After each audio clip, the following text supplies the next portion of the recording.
Hey guys, welcome back to my channel sign with Nikhil में। तो आज हम देखेंगे इतिहासवाद के बारे में। इतिहासवाद क्या है, इतिहासवाद की प्रमुख विशेषताओं का वर्णन करें, ये हमारा क्वेश्चन रहेगा। ठीक है, इस टाइप से क्वेश्चन पूछ सकता है। तो आइए देखते हैं। बहुत सरल शब्दों में इतिहासवाद हिस्टोरिज्म अतीत के सत्यान्वेषण की एक विधा है। 18वीं सदी के प्रमुख दार्शनिक इतिहासकारों में वाल्टेयर, तुर्को तथा कोंदासे ने अतीत की गवेषणा में इतिहासवाद का प्रयोग किया है। अब इतिहासवाद क्या है? इतिहासवाद को सरल शब्दों में क्या बताया गया है? वो अतीत मतलब पुराने सत्यान्वेषण की एक विधा है, मतलब एक पुराने चीज़ों को संग्रह करना ही एक इतिहासवाद कहा गया है। इनमें प्रमुख इतिहासकार कौन कौन थे? तो ये थे वाल्टेयर, तुर्को और कोंदासे। इनको विश्वास था कि मानव स्वभाव परिस्थितियों के अनुरूप परिवर्तनीय है और परिवर्तन का यह नियम इतिहासवाद है। अब इतिहासवाद का मेन डिफिनेशन क्या है? तो इनमें जो ये विश्वास करते थे कि मानव का स्वभाव परिवर्तन करता है और उसके परिवर्तन के हिसाब से ही वो नियम बन जाता है, उसे ही इतिहासवाद कहते हैं।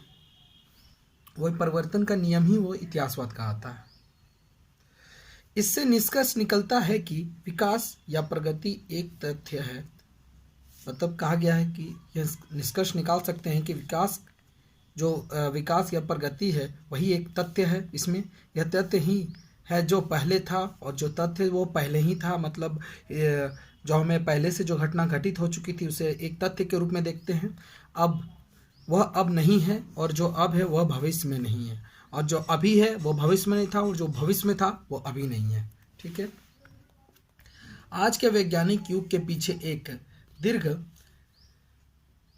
दीर्घकालीन प्रयास की भूमिका का योगदान रहा है। इसका ज्ञान प्राप्त करना ही इतिहासवाद है। इसमें क्या कहा गया कि आज के वैज्ञानिक युग में क्या कहा गया है कि पीछे के एक दार्शनिक का दीर्घकालीन प्रयास की भूमिका का ही योगदान रहा है। अब जो पीछे के जानकारियों को प्राप्त करने का प्रयास करते हैं उसे ही इतिहासवाद कहा गया है।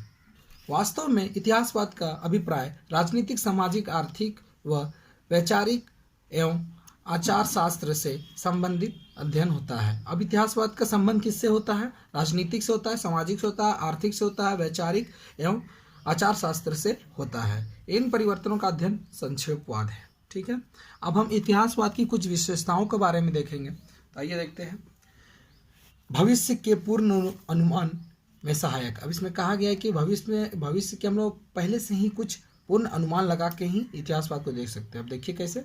इतिहासवाद के द्वारा भविष्य का पूर्ण ज्ञान किया जा सकता है। इसके द्वारा भविष्य की प्रलयकारी संकट का अनुमान लगा उसे भविष्य में घटने से रोकने का प्रयास किया जा सकता है। इसमें क्या बताया जा रहा है कि हमें भविष्य की घटनाओं के बारे में पहले से ही जानकारी हो जाती है, और उस घटना को ना घटित होने के लिए हम इससे कैसे बचे उसका हम कुछ अलग रास्ता निकाल सकते हैं। जैसे प्रथम विश्व युद्ध के भयानक परिणाम तथा 1920 से 30 के बीच आर्थिक संकटों के परिणाम स्वरूप असंख्य लोगों को कष्ट का सामना करना पड़ा। यदि मनुष्य ने अतीत से शिक्षा ग्रहण की होती तो वह प्रथम विश्व युद्ध के विनाशकारी प्रभाव से समाज का बचाव कर सकता था। इसमें क्या कहा गया है कि पहले से अगर किसी भी चीज़ की जानकारी हमें प्राप्त हो जाती है तो उस घटना को हम घटित होने से रोक सकते हैं। अब ये दूसरा विशेषता क्या है, देखिए। ज्ञान के रूप में इतिहासवाद। इंगोल को इतिहासवाद का प्रवर्तक माना जाता है। अब इंगोल को क्या माना जाता है? इतिहासवाद का प्रवर्तक माना जाता है, और इतिहासवाद से उसका तात्पर्य ज्ञान से है। सामाजिक विज्ञान का वह दृष्टिकोण जो विज्ञान की भांति ऐतिहासिक भविष्यवाणी कर सके तथा समाज के लिए अतीत से ज्ञान प्रस्तुत कर सके, उसे इतिहासवाद की संज्ञा दी जा सकती है। अब जो अतीत से जो ज्ञान हमें प्राप्त हो सकता है और उससे समाज में सुधार लाया जा सकता है, इसी को इतिहासवाद कहा जाता है। तो इसी के साथ मैं इस टॉपिक को एंड करना चाहता हूँ। मैं आशा करता हूँ कि आपको ये छोटा सा टॉपिक समझ में आया होगा। इसमें मैंने सिर्फ इतिहासवाद के बारे में ही बताया है कि इतिहासवाद क्या है और उसे कैसे समझा जा सकता है। Thank you.